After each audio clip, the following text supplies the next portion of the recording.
BJPയുടെ പുതിയ പ്രസിഡന്റ് ആര് വരാനാണ് സാധ്യത? അതൊരു ഒരു വലിയ ചോദ്യമാണ്. ഒരു $1 മില്യൺ ക്വസ്റ്റ്യൻ എന്നൊക്കെ പറയാം.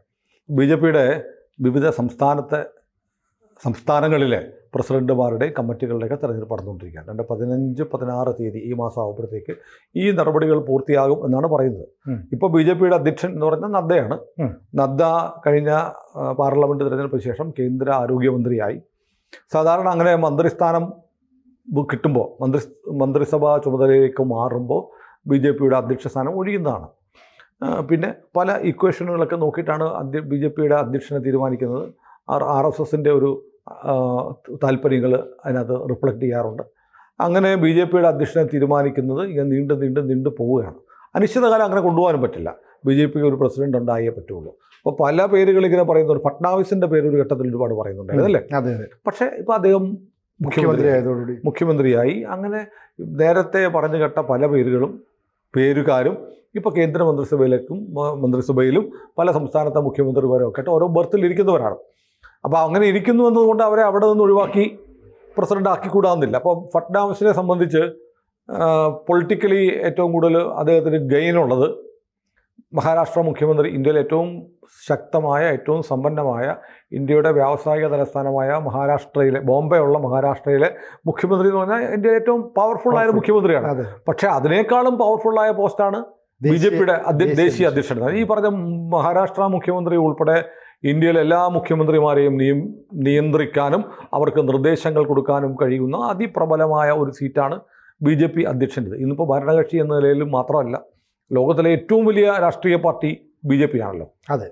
അപ്പം അതുകൊണ്ട് BJPയുടെ ദേശീയ അധ്യക്ഷൻ എന്നുള്ള പദവി ഇന്ത്യയിൽ ഇന്ന് കിട്ടാവുന്ന ഒരു രാഷ്ട്രീയ പ്രവർത്തകന് കാക്ഷിക്കാവുന്ന ഏറ്റവും വലിയ സീറ്റാണ്. പ്രധാനമന്ത്രി ആവുക എന്നത് കഴിഞ്ഞാൽ പിന്നെയുള്ളത് ഒരുപക്ഷെ BJPയുടെ അധ്യക്ഷനാവുക എന്നുള്ളതാണ്. അപ്പോൾ ഒരുപക്ഷെ ഈ BJPയുടെ അധ്യക്ഷനേക്കാളും കൂടുതൽ കരിസ്മയുള്ള നേതാവെന്ന് പറയുന്ന ഒരുപക്ഷെ അല്ല, തീർച്ചയായും പ്രധാനമന്ത്രി നരേന്ദ്രമോദിയും ആഭ്യന്തരമന്ത്രി അമിത്ഷായുമാണ്. ബാക്കിയുള്ളവരൊക്കെ ഈ പറഞ്ഞ പോലെ BJP അധ്യക്ഷൻ എന്നുള്ള ആ പദവിക്ക് താഴെ തന്നെയാണ്. സത്യത്തിൽ യഥാർത്ഥത്തിൽ പാർട്ടി പ്രസിഡന്റ് എന്ന് പറഞ്ഞ പ്രധാനമന്ത്രിക്ക് മുകളിലുള്ള പോസ്റ്റാണ് അല്ലേ? രാഷ്ട്രീയമായി പൊളിറ്റിക്കലി, ഭരണഘടനാപരമായിട്ടല്ല, രാഷ്ട്രീയമായി BJPയുടെ അധ്യക്ഷൻ്റെ കീഴിലാണ് പ്രധാനമന്ത്രി. പക്ഷേ നമ്മുടെ ഇപ്പോൾ ഒരു സ്റ്റേച്ചർ എന്ന് പറയുന്നത് അങ്ങനെയല്ലല്ലോ. BJPയുടെ അധ്യക്ഷനാരായാലും മോദി എന്ന് പറയുന്ന സൂര്യന് തൊട്ട് താഴെ നിൽക്കാനേ ഇന്ത്യയിലെ ഒരു പൊളിറ്റിക്കൽ സെനാറിയോയിൽ കഴിയത്തുള്ളൂ. അത് ആ ഒരു വ്യക്തിയുടെ പ്രഭാവം എന്ന് പറയും. അത് ഈ രാജ്യത്തെ ജനങ്ങൾ അർപ്പിച്ചിരിക്കുന്ന വിശ്വാസവും അദ്ദേഹത്തിൻ്റെ ഒരു വ്യക്തിപരമായ ഗുണവിശേഷമൊക്കെയാണ്. അമിത്ഷായുടെ കാര്യത്തിലും അങ്ങനെ തന്നെയാണ്. അമിത്ഷാ BJP അധ്യക്ഷനല്ലെങ്കിൽ പോലും, ആഭ്യന്തരമന്ത്രിയാണെങ്കിൽ പോലും BJPയുടെ അധ്യക്ഷനെ പോലെ പലപ്പോഴും ഇടപെടുകയും ഇപ്പോൾ രാഷ്ട്രീയ ചാണക്യൻ എന്നൊക്കെ പറയുന്നത് അമിത്ഷായാണ്. അപ്പോൾ ഏതായാലും BJPയെ സംബന്ധിച്ച് നമുക്ക് ആര് പ്രസിഡൻ്റായി വരുമെന്നുള്ളത് നമുക്ക് അങ്ങനെ ഒരു കാൽക്കുലേറ്റ് ചെയ്യാമോ എന്ന് ചോദിച്ചാൽ പ്രവചനാതീതമായി കാര്യങ്ങൾ തീരുമാനിക്കുന്നൊരു പാർട്ടിയാണ്. ഇപ്പം ഗുജറാത്ത് മുഖ്യമന്ത്രിയായി നരേന്ദ്രമോദി വരുമെന്ന് ആരും കരുതിയിരുന്നില്ല. നരേന്ദ്രമോദിയെ വാജ്പേയി വിളിച്ചു എന്നാണ് കേട്ടിട്ടുള്ളത്. നിങ്ങൾ ഉടനെ ഇങ്ങോട്ട് വരണം എന്ന് പറയുന്നു. അങ്ങനെ ഗുജറാത്തിൽ നിന്ന് മോദി വാജ്പേയിയെ കാണാനായിട്ട് എത്തുന്നു. വാജ്പേയി പ്രധാനമന്ത്രിയായിരുന്നു. വാജ്പേയി പറയുന്നു, നിങ്ങൾക്ക് ഭയങ്കരമായിട്ട് തടി കൂടിയിരിക്കുന്നു, നിങ്ങളുടെ തടി ഒന്ന് കുറയണം, കുറച്ച് കൂടുതൽ അധ്വാനമുള്ളൊരു ചുമതല നിങ്ങളെ ഏൽപ്പിക്കാൻ പോവുകയാണ് എന്ന് പറഞ്ഞത്രേ. അപ്പോൾ നരേന്ദ്രമോദി കരുതി കുറച്ചുകൂടെ ഫീൽഡിൽ ഇറങ്ങി പ്രവർത്തിക്കാനുള്ള എന്തോ ഒരു പോസ്റ്റ്, സംഘടനാപരമായ ഒരു ചുമതല ഇപ്പോൾ ഏൽപ്പിക്കാൻ പോവുകയാണ് എന്നാണ് കരുതിയത്. അപ്പോൾ പറഞ്ഞു, ഒരു കാര്യം ചെയ്യൂ, ഗുജറാത്തിലേക്ക് തിരിച്ചു വരൂ, നിങ്ങൾ ഗുജറാത്ത് മുഖ്യമന്ത്രിയാണ് എന്ന തീരുമാനം അങ്ങനെ വാജ്പേയി അറിയിച്ചു എന്നൊരു കഥ ഞാൻ കേട്ടിട്ടുണ്ട്. ഇതിൻ്റെ ശരിതെറ്റുകൾ എനിക്കറിയില്ല, പക്ഷെ അങ്ങനെ ഒരു കഥയുണ്ട്. വാജ്പേയി വിളിച്ചു പറഞ്ഞു, അത് മോദി തന്നെ ഒരിടത്ത് എവിടെയോ പറഞ്ഞതായിട്ട് ഞാൻ വായിച്ചിട്ടുണ്ടെന്നാണ് എൻ്റെ ഓർമ്മ. അപ്പം അപ്രതീക്ഷിതമാണ്. ഒരിക്കലും നരേന്ദ്രമോദി കരുതിയിരുന്നില്ല അദ്ദേഹം ഗുജറാത്തിൻ്റെ മുഖ്യമന്ത്രിയാവുന്നുണ്ട്. അങ്ങനെ ഗുജറാത്തിൻ്റെ മുഖ്യമന്ത്രിയായിരുന്ന ടേമുകളിലൂടെ അദ്ദേഹം വളർന്ന് ഇന്ത്യയുടെ പ്രധാനമന്ത്രിയായി. പക്ഷെ അത് നമുക്ക് എല്ലാവർക്കും അറിയാമായിരുന്നു അല്ലേ?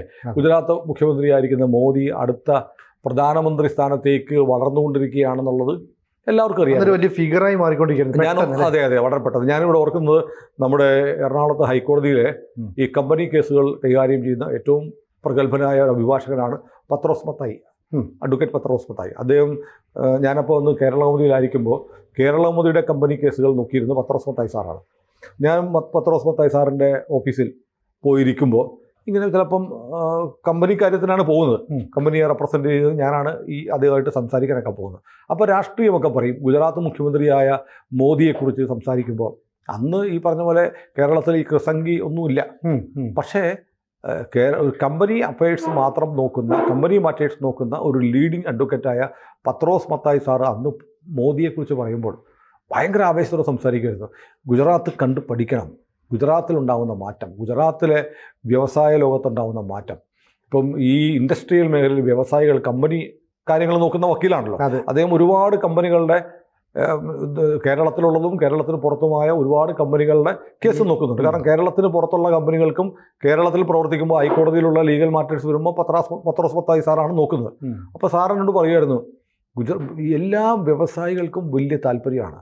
ഗുജറാത്തിലെ പോലെ വ്യവസായത്തിന് അനുകൂലമായ ഒരു സാഹചര്യമില്ല. അവിടുത്തെ മുഖ്യമന്ത്രി നരേന്ദ്രമോദി വളരെ ക്ലീനാണ്. അവിടെ ഈ സിംഗിൾ വിൻഡോ എന്നൊക്കെ പറയുന്ന പോലെ ഒരു അപേക്ഷ കൊടുക്കുക, പ്രൊജക്റ്റ് വയബിളാണോ, ഇൻവെസ്റ്റ് ചെയ്യാൻ പണമുണ്ടോ, 2 ദിവസം പോലും വേണ്ട, വിതിൻ 24 hours നിങ്ങൾക്ക് ലൈസൻസും പെർമിറ്റും കിട്ടും.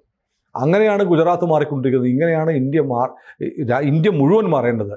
ഞാൻ കരുതുന്നു എന്തെങ്കിലും ഒരു ദിവസം നരേന്ദ്രമോദി ഇന്ത്യയുടെ പ്രധാനമന്ത്രിയായ കൊള്ളാമെന്ന് കമ്പനി അഫയേഴ്സ് നോക്കുന്നൊരു അഭിഭാഷകൻ എന്നതിൽ എനിക്ക് അഭിപ്രായമുണ്ട് എന്ന് അദ്ദേഹം പറഞ്ഞ് ഞാൻ ഓർക്കുന്നുണ്ട്. എന്തെങ്കിലും ആയിക്കൊള്ളാം, ഇതുപോലത്തെ ഒരു മുഖ്യമന്ത്രി ഇന്ത്യയുടെ പ്രധാനമന്ത്രി ആയിക്കൊള്ളാമെന്ന് അന്ന് പത്രോസ് മത്തായി സാറിനോട് പറഞ്ഞ ഓർമ്മ എനിക്കുണ്ട്. പക്ഷേ പിന്നീട് അത് അദ്ദേഹം ആഗ്രഹിച്ചതുപോലെ അത് സംഭവിച്ചു. ഇപ്പം നമുക്കറിയാം ഇൻഫ്രാസ്ട്രക്ചർ മേഖലയിലൊക്കെ എത്ര വലിയ കുതിച്ചുചാട്ടമാണ് നമ്മുടെ രാജ്യം കഴിഞ്ഞ 10 വർഷം കൊണ്ടുണ്ടാകുന്നത്. അപ്പോൾ മോദി വന്നതും ഞാൻ പറഞ്ഞു, നമ്മളീ കഥ പറയുന്നത് മോദി ഗുജറാത്തിൻ്റെ മുഖ്യമന്ത്രിയാകുമെന്നോ ഇന്ത്യയുടെ പ്രധാനമന്ത്രിയാകുമെന്നോ ഒരിക്കലും നരേന്ദ്രമോദി പോലും ആരും പ്രതീക്ഷിച്ചിട്ടില്ല. അങ്ങനെയായിരുന്നു. ഞാൻ ഒരിക്കൽ ഒരാളോട്ട് മറ്റൊരു മാധ്യമ പ്രവർത്തകനായിട്ട് പന്തയം വെച്ചിട്ടുണ്ട്. ഞാൻ പറഞ്ഞു മോദി ആയിരിക്കും ഇന്ത്യൻ പ്രധാനമന്ത്രി.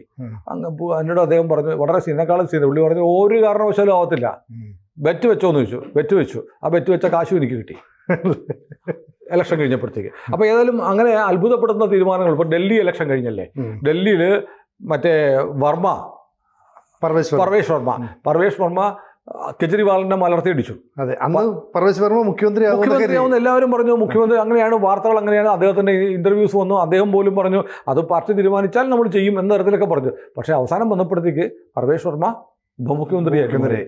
മുഖ്യമന്ത്രിയായിട്ട് രേഖാ ഗുപ്ത വന്നു. അപ്രതീക്ഷിതമായി. അപ്പോൾ ഇതൊക്കെ വലിയ അത്ഭുതങ്ങളാണ്. BJPയെ സംബന്ധിച്ച് നമുക്ക് പ്രഡിക്റ്റ് ചെയ്യാൻ പറ്റുക, അൺപ്രഡിക്റ്റബിൾ ആണ് എന്ത് സംഭവിക്കുന്നുള്ളൂ. അതുകൊണ്ട് BJPയുടെ അധ്യക്ഷനായിട്ട് ആര് വരും എന്നറിയില്ല. പക്ഷേ ലോകം മുഴുവൻ ഉറ്റുനോക്കില്ലേ ഈ പ്രധാനമന്ത്രി നരേന്ദ്രമോദി ഇങ്ങനെ ഒരു പദവിയിലിരിക്കുന്നു. ഇനി ആ പാർട്ടിയെ നിയന്ത്രിക്കുന്ന അദ്ദേഹത്തിനേക്കാൾ മുകളിൽ പവർഫുൾ ആയിട്ട് ഒരാൾ വരുമോ? ഇനി ഇന്ത്യയിലെ തന്നെ മറ്റ് രാഹുൽ ഗാന്ധിയുടെ കോൺഗ്രസ് ഉൾപ്പെടെയുള്ള പാർട്ടികൾ അത് വീക്ഷിക്കുന്നു. ഇനി സമാജ്വാദി പാർട്ടി, ഇപ്പോൾ നേരത്തെ നമ്മൾ ചർച്ച ചെയ്തിരുന്നു, ഇന്ത്യയിൽ ഇനി ലോക്സഭാ സീറ്റുകളുടെ എണ്ണം ഒരുപക്ഷെ വർദ്ധിപ്പിക്കും. അപ്പോൾ 2026 അങ്ങനെ വർദ്ധിപ്പിക്കുകയാണെങ്കിൽ ഈ സീറ്റുകളുടെ എണ്ണം 2026 അല്ല, 2026 കൂടെ അപ്പൊ അങ്ങനെയൊക്കെ വരുമ്പോൾ ഈ പാർട്ടിയെ മൊത്തത്തിൽ കൺട്രോൾ ചെയ്യാൻ കഴിയുന്ന പവർഫുൾ ആയ ഒരു നേതാവ് 3 വർഷമാണ് ടൈം.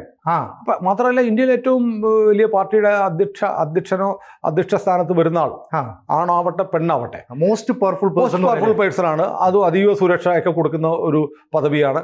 ആ പദവിയിലേക്ക് ആര് വരും എന്നുള്ള ചോദ്യം വളരെ വ്യാപകമായി ഇപ്പൊ ചർച്ച ചെയ്യുന്നത്. വിതിൻ 2-3 വീക്സ് ഈ മാസം തന്നെ ഉണ്ടാവും. പക്ഷെ എല്ലായ്പ്പോഴും BJP ഇതുപോലെ പ്രവചനാതീതമായ കാര്യങ്ങൾ പ്രവചനാതീതമായി ചെയ്യുന്നുവെങ്കിലും ഇപ്പോൾ ഈ ഹിന്ദുസ്ഥാൻ ടൈംസ്, ഇന്ത്യൻ എക്സ്പ്രസ് തുടങ്ങിയ മാധ്യമങ്ങൾ ചില പേരുകൾ, ചില വാർത്തകൾ കൊടുക്കുന്നുണ്ട്. ആ വാർത്ത കേരളത്തിലെ മാധ്യമങ്ങൾ, BJPയുടെ കാര്യമല്ലേ, കൊടുക്കൂല. അപ്പോൾ കേരളത്തിലെ മാധ്യമങ്ങൾ റിപ്പോർട്ട് ചെയ്യാത്തതുകൊണ്ടാണ് നമുക്ക് സംസാരിക്കാൻ ഞാൻ വെച്ചത്. അതായത് ഇന്ത്യൻ എക്സ്പ്രസും ഹിന്ദുസ്ഥാൻ ടൈംസും ഒക്കെ പറയുന്നത് ഇക്കുറി BJP ഞെട്ടിക്കുന്ന ഒരു തീരുമാനം എടുക്കാൻ സാധ്യതയുണ്ട്. BJPയുടെ അധ്യക്ഷ സ്ഥാനത്തേക്ക് പരിഗണിക്കുന്നത് ഒരു വനിതയായിരിക്കും എന്നുള്ള വാർത്ത പറഞ്ഞു കേൾക്കുന്നു. ശരിക്കും ഞെട്ടുമല്ലോ. അങ്ങനെ പറയുമ്പോൾ പെട്ടെന്ന് നമ്മൾ BJPയുടെ അധ്യക്ഷയാകാൻ സാധ്യതയുള്ള വനിത, അപ്പോൾ ഈ പെട്ടെന്ന് ആലോചിക്കുന്ന കാര്യമാണ്. വനിത എന്ന് വെച്ചാൽ നിർമ്മലാ സീതാരാമനുണ്ട്. പക്ഷേ കേന്ദ്ര ധനകാര്യമന്ത്രിയാണ്, സാധ്യത കുറവാണ്. ധനകാര്യമന്ത്രി സ്ഥാനം വിട്ടിട്ട് വരുമോ എന്നറിയില്ല. പാർട്ടി തീരുമാനിച്ചാൽ വന്നേ പറ്റൂ. പിന്നെയുള്ളത് സ്മൃതി ഇറാനിയാണ്. സ്മൃതി ഇറാനി ഇപ്പോൾ ഏതോ ഒരു കൗൺസിലിൻ്റെ പേര് ഞാൻ പറഞ്ഞു, അതിൻ്റെ ഒരു ഡയറക്ടറോ കൗൺസിലറോ കൗൺസിലിലെ അംഗമായി ഇപ്പോൾ നോമിനേറ്റ് ചെയ്യപ്പെട്ടിട്ടുണ്ട്. ഇടയ്ക്ക് ചിലപ്പോൾ സ്മൃതി ഡൽഹി മുഖ്യമന്ത്രിയായേക്കും എന്ന് ചില ആഗ്രഹങ്ങൾ, ചിലരുടെ ആഗ്രഹങ്ങൾ ഇപ്പോൾ എല്ലാവരും എല്ലാ ഇലക്ഷൻ വരുമ്പോഴത്തേക്ക് പറയാറുണ്ട് സ്മൃതി ഇറാനി അല്ലെങ്കിൽ നൂപുർ ശർമ്മയെ തിരിച്ചു കൊണ്ടുവരണം. ഇതൊക്കെ ആഗ്രഹങ്ങളാണ്. നൂപുർ ശർമ്മ തിരിച്ചു വരണം. ചെയ്യാത്ത തെറ്റിന് ശിക്ഷിക്കപ്പെട്ട് സ്വന്തം രാജ്യത്ത് അഭിപ്രായം പറയാൻ സ്വാതന്ത്ര്യമില്ലാതെ സെക്യൂരിറ്റിക്കാരുടെ വലയത്തിൽ ജീവിക്കേണ്ടി വന്ന നമ്മുടെ ഒരു സഹോദരിയാണ്. അവർക്കൊരു പദവി കൊടുത്ത് തിരിച്ചു കൊണ്ടുവരേണ്ടതാണ്. അപ്പം അതുകൊണ്ട് അവരൊക്കെ ആയിരിക്കും എന്നൊക്കെ പറയുന്ന പോലെ സ്മൃതിയുടെ പേര് പറയുന്നുണ്ട്. പക്ഷേ ഇന്ത്യൻ എക്സ്പ്രസ് 2 പേരുകൾ പറയുന്നു. ഒന്ന് ആന്ധ്രയിലെ BJP അധ്യക്ഷ ദഗുപതി പുരന്തേശ്വരി. പുരന്തേശ്വരി. രണ്ടാമത്തെ പേര് അതിനേക്കാൾ ഞെട്ടിക്കുന്നതാണ് തമിഴ്നാട്ടിലെ വാനതി ശ്രീനിവാസൻ, കോയമ്പത്തൂർ സൗത്തിലെ MLA. ദഗുപതി ആന്ധ്രയിലെ MP ആണ്. നേരത്തെ 2 തവണ കേന്ദ്രമന്ത്രിയായിരുന്നു. NTRന്റെ മകളാണ്. BJP അല്ല കോൺഗ്രസ് വിട്ട് 2014 BJPയിലേക്ക് വന്നു. BJPയുടെ ഒരു മിന്നും താരമാണ്. സൗത്ത് ഇന്ത്യയിലെ സുഷമ സ്വരാജ് എന്നൊക്കെ വിളിക്കപ്പെടുന്ന 5 ഭാഷകളിൽ സംസാരിക്കും. അങ്ങനെ ഒരു മിന്നുന്ന താരമാണ്. ദഗുപതി ആയിരിക്കാം എന്ന് പറയുന്നു. പിന്നെ വാനതി ശ്രീനിവാസനാണെങ്കിൽ മറ്റൊരു കാര്യം ഉണ്ട്. വാനതി എന്ന് പറഞ്ഞാൽ കോയമ്പത്തൂർ കമലഹാസനെ തോൽപ്പിച്ച ആളാണ്. കമലഹാസനെ തോൽപ്പിച്ചു എന്ന് മാത്രമല്ല അഭിഭാഷകയാണ്. അങ്ങനെ 2 പേരും. പിന്നെ മഹിളാ മോർച്ചയുടെ ദേശീയ അധ്യക്ഷയാണ്. മോദിയും അമിത്ഷായും പ്രത്യേക താല്പര്യമെടുത്ത് വളർത്തിക്കൊണ്ടുവന്ന ആളാണ്. അപ്പോൾ അങ്ങനെ ഒരു 2 പേരും കേപ്പബിൾ ആയിട്ടുള്ള നേതാക്കന്മാരാണ്. പിന്നെ പറഞ്ഞു കേൾക്കുന്ന ഒരു കാര്യം എന്ന് വെച്ചാൽ മിക്കവാറും ഒരു 70 വയസ്സിന് താഴെയുള്ള ആളുകളായിരിക്കണം BJP അധ്യക്ഷരായി വരേണ്ടത് എന്നൊരാലോചന BJPയിലുണ്ടെന്ന് ഈ പത്രങ്ങൾ, അതായത് ഹിന്ദുസ്ഥാൻ ടൈംസും ഇന്ത്യൻ എക്സ്പ്രസിൻ്റെ ഡൽഹി എഡിഷനൊക്കെ പറയുന്നുണ്ട്, വാർത്തയിൽ പറയുന്നുണ്ട്. അത് 1970 ജനിച്ച ആളാണ് വാനതി ശ്രീനിവാസൻ എന്ന് പറഞ്ഞാൽ 54 വയസ്സേ ഉണ്ടാവത്തുള്ളൂ. അപ്പോൾ 2 പേരും കമ്പാരിറ്റബിളി ഈ പറയുന്ന ഏജ് ഫ്രെയിമിനകത്ത് വരുന്നവരാണ്. വനിതകൾ വരിക എന്ന് പറഞ്ഞാൽ ഒരു പ്രധാനപ്പെട്ട മാറ്റമായിരിക്കും. വനിതാ അധ്യക്ഷ BJPക്ക് വരുന്നു എന്ന് പറഞ്ഞാൽ, ഇപ്പോൾ രാഷ്ട്രപതി വനിതയാണ്, BJPയുടെ അധ്യക്ഷ വനിതയാവുന്നു, 33% വനിതാ സംവരണം കൊണ്ടുവന്നു. ലോകത്തിലെ ഏറ്റവും വലിയ പാർട്ടിയുടെ അധ്യക്ഷ സ്ഥാനത്തേക്ക് സമൂഹത്തിലെ വലിയൊരു വിഭാഗം, അല്ലേ, സ്ത്രീകൾ വോട്ടർമാരിലെ ഗണ്യമായ വിഭാഗം വനിതകളാണ്. അപ്പോൾ വനിതയായ ഒരു അധ്യക്ഷയെ കൊണ്ടുവരുന്നു. അങ്ങനെ വരുമ്പോഴത്തേക്ക് കോൺഗ്രസ് പാർട്ടി ഇപ്പോൾ ഒന്നുമല്ല, എന്നാൽ പോലും പഴയ പാർട്ടിയാണല്ലോ, മറ്റ് രാഷ്ട്രീയ പാർട്ടികളെ അപേക്ഷിച്ച് ഒരു ഒരു ഒരു ഒരു ഒരു ഒരു ചുവട് മുന്നോട്ട് BJPക്ക് നിൽക്കാം. ഞങ്ങൾ ഒരു വനിതയാണ് ഞങ്ങളുടെ നേതാവ് എന്ന് പറയുമ്പോൾ. അപ്പോൾ ലോകത്തിൻ്റെ ശ്രദ്ധയിൽ വരുന്ന ഒരു പ്രധാനപ്പെട്ട, ലോകത്തിലെ ഏറ്റവും വലിയ രാഷ്ട്രീയ പാർട്ടി എന്ന നിലയിൽ BJPക്ക് ഒരു ആഡഡ് അഡ്വാൻറ്റേജ് മൈലേജ് കിട്ടും. അപ്പോൾ ഇതൊക്കെയാണ് പൊതുവിൽ പറയപ്പെടുന്നത്. ഈ 2 പേരാണ് സാധ്യത എന്ന്. വനിതകളായിരിക്കാം, വനിതകളാണെങ്കിൽ ഇവരായിരിക്കും എന്നൊക്കെ ഇന്ത്യൻ എക്സ്പ്രസും ഹിന്ദുസ്ഥാൻ ടൈംസും പറഞ്ഞു. വേറെ പേരുകൾ പറയുന്നത്, ഒന്ന് മനോഹർ ലാൽ ഖട്ടറിൻ്റെ പേര് ഹരിയാന മുഖ്യമന്ത്രിയായിരുന്ന പറഞ്ഞു കേട്ടിരുന്നു. പക്ഷേ ഈ പറഞ്ഞ പോലെ 70 വയസ്സിൽ താഴെയുള്ളവരായിരിക്കണം എന്നുള്ള പാരാമീറ്റർ വെക്കുകയാണെങ്കിൽ ഖട്ടർ പുറത്തു പോകുമെന്നാണ് ഏജ് ലിമിറ്റ് നാഷണൽ മീഡിയ പറയുന്നത്. പിന്നെയുള്ളത് ധർമ്മേന്ദ്ര പ്രധാൻ്റെ പേര് പറയുന്നുണ്ട്, 55 വയസ്സേ ഉള്ളൂ. ഭൂപേന്ദ്ര യാദവിൻ്റെ പേര് പറയുന്നുണ്ട്, 55 വയസ്സേ ഉള്ളൂ. വിനോദ് താവഡെ പറയുന്നുണ്ട്, 61 വയസ്സേ ഉള്ളൂ. ഇങ്ങനെയൊക്കെയാണ് പറഞ്ഞു കേൾക്കുന്ന പേരുകളെന്ന് ദേശീയ ദിനപത്രങ്ങൾ റിപ്പോർട്ട് ചെയ്യുന്നു.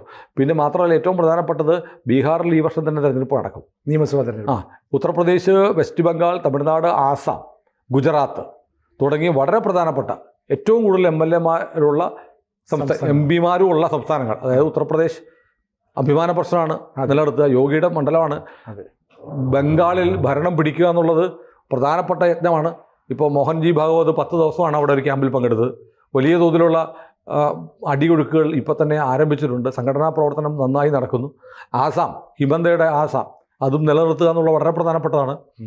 ഗുജറാത്ത് ഈ പറഞ്ഞ പോലെ ഗുജറാത്ത് നിലനിർത്തിയേ പറ്റുള്ളൂ. അപ്പോൾ ഇവിടെ ഒരിടത്തും ബീഹാർ, ഒരിടത്തും BJPക്ക് തോൽക്കാൻ കഴിയാത്ത സ്ഥലങ്ങളാണ്. പിടിച്ചു നിന്നേ പറ്റൂ.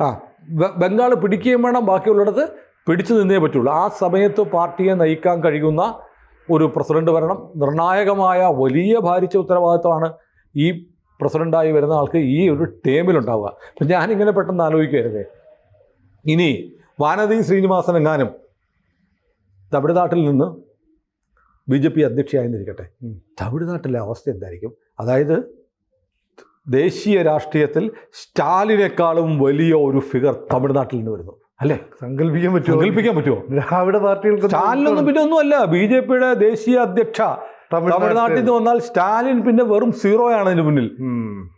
അതെ, ആ പൊളിറ്റിക്കൽ ക്ലൗട്ട് അങ്ങ് മാറുകയാണ്. അതെ, അല്ലേ? സങ്കല്പിക്കാൻ കഴിയുന്നതിനപ്പുറത്തെ വളർച്ച. അപ്പോൾ തമിഴ്നാട്ടിൽ നിന്നുള്ള നേതാവെന്ന് പറയുമ്പോൾ സ്റ്റാലിൻ. പിന്നീട് വരുമ്പോൾ തമിഴ്നാട്ടിൽ നിന്ന് വരുന്ന നേതാവ് എന്ന് പറയുമ്പോൾ വാനതി ശ്രീനിവാസനായിട്ട് മാറും. ഇപ്പൊ തമിഴിനെ കുറിച്ച് തമിഴിന്റെ പേരിൽ ഇപ്പൊ ഭാഷാ യുദ്ധം തുടങ്ങിയിരിക്കുകയാണല്ലോ സ്റ്റാലിൻ. എന്താ തമിഴിനെ അംഗീകരിക്കുകയും തമിഴാണ് ഏറ്റവും പഴയ ഭാഷ എന്ന് പറയും, തമിഴ് പുരോഹിതന്മാരെ കൊണ്ട് പാർലമെന്റിൽ ചെങ്കോൽ പ്രതിഷ്ഠിക്കുകയും ഒക്കെ ചെയ്തിട്ട് പ്രധാനമന്ത്രിയും തമിഴിനെ വാഴ്ത്തുന്നുണ്ട്. അപ്പൊ തമിഴിന്റെ പേരിൽ ഒരു വലിയ യുദ്ധം ഇപ്പോൾ നടക്കാൻ പോവുക ദക്ഷിണേന്ത്യയിൽ. ആ സമയത്ത് വാനതി ശ്രീനിവാസൻ വരുമോ എന്ന ചോദ്യത്തിന് വലിയ പ്രസക്തിയുണ്ട്. ഏതായാലും ഈ വാനതി ശ്രീനിവാസൻ ആയാലും ദഗ്ഗുപതി പുരന്തേശ്വരി ആയാലും വനിതകൾ എന്നത് മാത്രമല്ല, ദക്ഷിണേന്ത്യ എന്നുള്ള പരിഗണനയും കൂടി ഉണ്ടല്ലോ. അതൊരു വലിയ ഘടകമാണ്. ദക്ഷിണേന്ത്യയാണ് ഇനി BJP പിടിക്കേണ്ടത്. അപ്പോൾ അത് വല്ലാത്തൊരു പൊളിറ്റിക്കൽ മൈലേജ് ഉണ്ടാക്കുന്ന ഒരു തീരുമാനമായിരിക്കും വനിതകൾ വന്നാൽ. ഏതായാലും ഇതും നമ്മുടെ വെറും ചില ഊഹാപോഹങ്ങളാണ്. BJP ആണ്, ഒന്നും വിശ്വസിക്കാൻ പറ്റില്ല, എന്തും സംഭവിക്കാം. കൂടുതൽ വാർത്തകളും വിശേഷങ്ങളും നിങ്ങളിലേക്ക് എത്താൻ ABC മലയാളം സബ്സ്ക്രൈബ് ചെയ്യുക, ബെൽ ബട്ടണും അമർത്തുക.